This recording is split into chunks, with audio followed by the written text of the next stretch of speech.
বন্ধুরা, এই মুহূর্তে আবহাওয়ার আরও একটি খুবই গুরুত্বপূর্ণ খবর।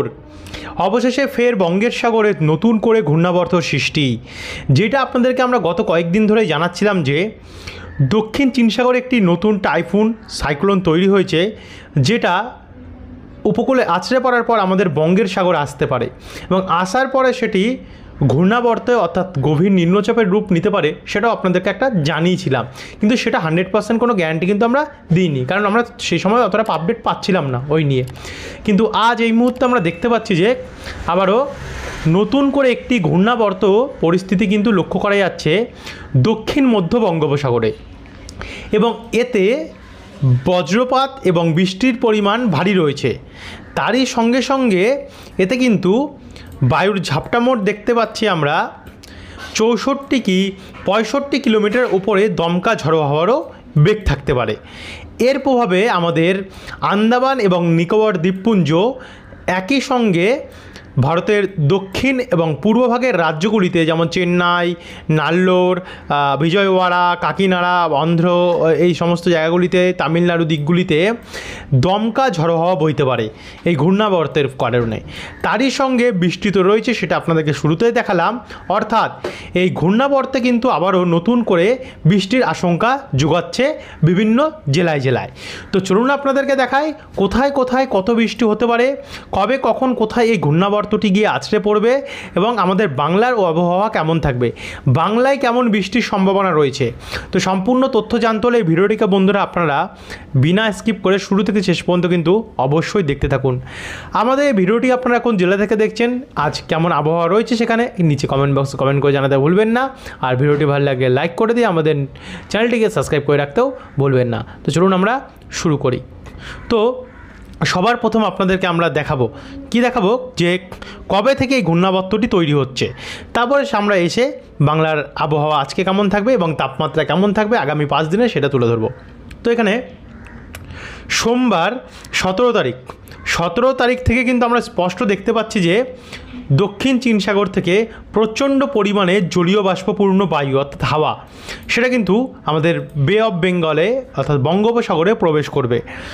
17 তারিখে মোটামুটি দুপুরবেলার মধ্যেই অনেকটা পরিমাণে দেখুন প্রবেশ করছে। এটা থাইল্যান্ড, কম্বোডিয়ার ওপর থেকে আমাদের উপকূলের দিকটাতে আসছে এবং 18 তারিখ মঙ্গলবারের মধ্যে পুরোপুরিভাবে প্রবেশ করা শুরু হবে। এর কারণে এই আন্দামান এবং নিকোবর দ্বীপপুঞ্জে কিন্তু অনেক পরিমাণে দমকা ঝড়ো হাওয়া বইবে। এর কারণে হয়তো মৎস্যজীবীদের উদ্দেশ্যে সতর্কতা থাকতেও পারে। তবে 18 তারিখের মধ্যে কিন্তু এটি একটি করে অনেকটাই পরিমাণ বাড়িয়ে নেবে। দেখুন কতটা দমকা ঝড়ো হাওয়ার বেগ, শক্তি কিন্তু বাড়াচ্ছে। 18 তারিখের পর আমরা যদি 19 তারিখ অর্থাৎ বুধবারের দিকে যাই, বুধবারে তো ভোরবেলা থেকে একটা ঘূর্ণাবর্তের রূপ নিয়ে নিচ্ছে এবং এই ঘূর্ণাবর্তটি আস্তে আস্তে করে কিন্তু গভীর নিম্নচাপে পরিণত হবে। 19 তারিখের মধ্যেই ভোরবেলা থেকে ঘূর্ণাবর্তটি তৈরি হবে দক্ষিণ আন্দামান সাগরের থেকে, এবং এর কারণে আমাদের আন্দামান উপকূলেও কিন্তু নিকোবর দ্বীপপুঞ্জ উপকূলেও অনেকটাই পরিমাণে দমকা ঝড়ো হাওয়া বইবে। তো এরপরে আমরা সে সময় যদি সর্বোচ্চ গতি দেখি 64 কিলোমিটার প্রতি ঘন্টায় এই ঘূর্ণাবর্তের গতি বা শক্তি স্পষ্ট আমরা দেখতে পাচ্ছি রয়েছে। তো আরেকটু আমরা এগিয়ে যাব, এগিয়ে গেলে 19 তারিখ থেকে যদি বৃহস্পতিবার 20 তারিখের দিকে যাই, তো 20 তারিখের মধ্যে কিন্তু এটি একটু শক্তি ক্ষয় করছে অর্থাৎ শক্তি হারিয়েও আবার একটুখানি শক্তি বাড়াচ্ছে। দেখুন বাড়িয়ে নিচ্ছে শক্তি, বাড়িয়ে এটা সর্বোচ্চ গতি উঠছে 66 কিলোমিটার বা 67-68 কিলোমিটার। দমকা ঝড়োয়া এর যে প্রভাব সেটা দেখতে পাচ্ছি এবং ভারতের দক্ষিণ পূর্ব ভাগে এটা কিন্তু কি আছড়ে পড়ছে এবং এর প্রভাব শুধু যে আমাদের ভারতের থাকবে এমনটি নয়, শ্রীলঙ্কাতেও এর যথেষ্ট পরিমাণে প্রভাব আমরা দেখতে পাচ্ছি। এই অঞ্চলগুলি নাগরাবাত্তাম, পাদুচেরি অর্থাৎ বঙ্গের সাগরের কি কন্ডিশন যারা জানতে চাইছিলেন আমরা স্পষ্টভাবে আপনাদেরকে জানিয়ে দিলাম। মৎস্যজীবী ভাই এবং চাষি ভাইদের জন্য যারা এই সমস্ত রাজ্যে চাষবাসে গেছে এবং কাজকর্মে বিভিন্ন মৎস্য চাষের সঙ্গে জড়িত, তাদের জন্যই কিন্তু আমাদের বাঙালি ভাইদের জন্য এবং আরও অন্যান্য যারা আমাদের দেশের জনগণ আছে তাদের উদ্দেশ্যে কিন্তু আমরা এটা জানিয়ে দিলাম। এবারে আমরা সরাসরি দেখে নেব যে বজ্রবিদ্যুৎ মোডে গিয়ে কেমন পরিস্থিতি থাকবে, কেমন বৃষ্টির সম্ভাবনা থাকছে এবং তাপমাত্রা মোডে দেখে নেব কেমন তাপমাত্রা থাকবে। তো এখানে আমরা সবার প্রথমে দেখে নেব আজকে কী বৃষ্টির সম্ভাবনা রয়েছে কি না। তো আমরা দুপুরবেলার পর থেকে আমরা দেখা শুরু করব। দেখুন, আজ গাঙ্গেয় দক্ষিণবঙ্গে বৃষ্টির সম্ভাবনা নেই। কলকাতা, হাওড়া, হুগলি, নদিয়া, দুর্গাপুর, বর্ধমান, পুরুলিয়া, মুর্শিদাবাদ এদিকে কিন্তু আজ কোনো বৃষ্টির সম্ভাবনা আমরা দেখতে পাচ্ছি নেই। আবহাওয়া শুষ্ক থাকবে, উত্তরে হাওয়া বইবে, উত্তর থেকে হাওয়া আসছে যেটা শুষ্ক হাওয়া, যার কারণে ঠান্ডা অর্থাৎ একটা শীত কিন্তু আপনারা অনুভূত করতে পারবেন আজ থেকেই, কিছুটা হলেও, অনেকটা পরিমাণেই। তো আর বাংলাদেশে কিন্তু আজ বৃষ্টির সম্ভাবনা কিছু জায়গায় থাকছে, নড়াইল, যশোর, মাগুরা এবং বালিকান্দি এই জায়গাগুলিতে হালকা হালকা বৃষ্টির সম্ভাবনা থাকতে পারে এবং বাদবাকি জায়গা পরিষ্কারই থাকবে। এরপরে আরেকটু এগিয়ে যাব, এগিয়ে গিয়ে রাত্রেবেলার পরিস্থিতি যদি দেখি, তো রাত্রেবেলাতেও কোনো বৃষ্টির সম্ভাবনা নেই, কিন্তু আস্তে আস্তে করে কিন্তু আমাদের বাংলার তাপমাত্রা নামছে। পুরুলিয়াতে রাত্রেবেলা 11টার পর থেকে 19 ডিগ্রি আসতে পারে, দুর্গাপুর এবং বাঁকুড়ার মধ্যে 21 থেকে 22 ডিগ্রি আসতে পারে, বর্ধমান, শান্তিপুরের ওপর 22-23 থাকতে পারে, আরামবাগ, কলকাতা এই সমস্ত জায়গাগুলিতে 22-24 এমন করে কিন্তু থাকতে পারে, ব্যারাকপুর, ইছাপুর, খড়দা এই সমস্ত অঞ্চলে। উপকূলের দিকেও দেখা যাচ্ছে 23-22 এমন করে 21 এই জায়গাগুলোতে কিন্তু টেম্পারেচার থাকতে পারে, খড়গপুর, ঝাড়গ্রাম নিয়েও। এবং বাংলাদেশেও সেম পরিস্থিতি, এবং উত্তরবঙ্গে কিন্তু কিছু কিছু জায়গায় বৃষ্টির সম্ভাবনা থাকছে, দার্জিলিং, কালিম্পং, শিরিগোলা, সোরেং এই দিকগুলিতে। আর এই সমস্ত জায়গাতেও 15-16 করে টেম্পারেচার দেখা যেতে পারে। একই সঙ্গে গাইজিং, গ্যাংটক দিকেও কিন্তু অনেকটা টেম্পারেচারের পতন ঘটবে। ধূপগুড়ি, জলপাইগুড়ি, আলিপুরদুয়ার, কোচবিহারেও 21-22-এর মধ্যে তাপমাত্রা থাকতে পারে, এমনটাই কিন্তু নতুন আপডেট জানা যাচ্ছে। শনিবার 8 তারিখে যদি আমরা দেখি, তো 8 তারিখে ভোরের টেম্পারেচারটা যদি যারা মানে অফিস টাইমে যারা কাজে যাবে আগামীকাল, তো তাদের উদ্দেশ্যে আমরা যদি দেখি, তাতে 17 ডিগ্রি কিন্তু ভোরবেলা টেম্পারেচার থাকতে পারে ভোর 4টের পর। দুর্গাপুরে 19 ডিগ্রি, আসানসোল, চিত্তরঞ্জন এই সমস্ত জায়গায় 17-18-এর মধ্যে কিন্তু থাকবে তাপমাত্রা। দেখুন, এক ধাক্কায় কিন্তু প্রচণ্ড তাপমাত্রা কমে যাচ্ছে গিয়ে। একই সঙ্গে মুর্শিদাবাদ, বহরমপুর, বেলডাঙ্গা এই দিকগুলোতে 20 ডিগ্রি টেম্পারেচারে নেমে যাচ্ছে, মানে শীতকাল ভোরের তাপমাত্রাটা কিন্তু বেশ ঠান্ডা।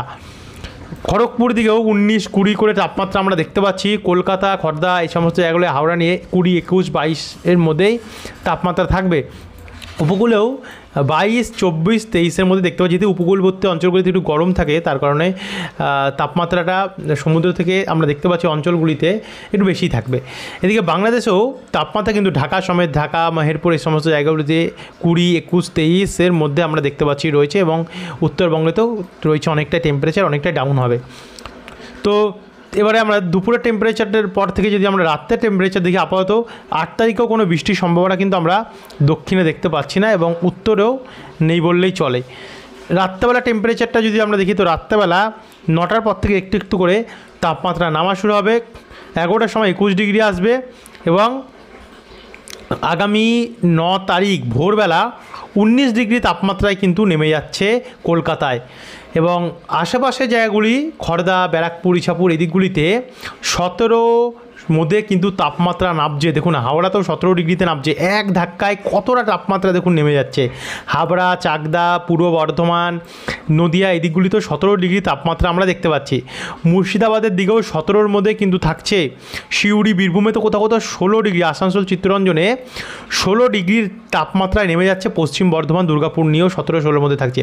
পুরুলিয়া, রঘুনাথপুর, বলরামপুর এদিকগুলিতে 14 থেকে 15, এবং বাঁকুড়া দিকেও 15 থেকে 14 থেকে 15-র মধ্যে টেম্পারেচার অর্থাৎ তাপমাত্রার পতন। দেখুন কি পরিস্থিতি হচ্ছে। খড়গপুর, ঝাড়গ্রাম এদিকগুলোতেও 16-17-র মধ্যে ব্যাপক হারে তাপমাত্রা নামছে, অত্যন্ত তাড়াতাড়ি করে আমরা দেখতে পাচ্ছি এই টেম্পারেচার পতন হচ্ছে। তো এরপরে আমরা 9 তারিখে তো দেখলাম, এরপরে আমরা সরাসরি 9 তারিখে বৃষ্টিটা যদি দেখি, তাতে কোনো বৃষ্টির সম্ভাবনা নেই 9 তারিখে। মোটামুটি রাত্রের তাপমাত্রা যদি আমরা দেখি, তো রাত্রেবেলা 20-র মধ্যে থাকছে, ভোরবেলা 16-18-র মধ্যে থাকছে কলকাতার তাপমাত্রা।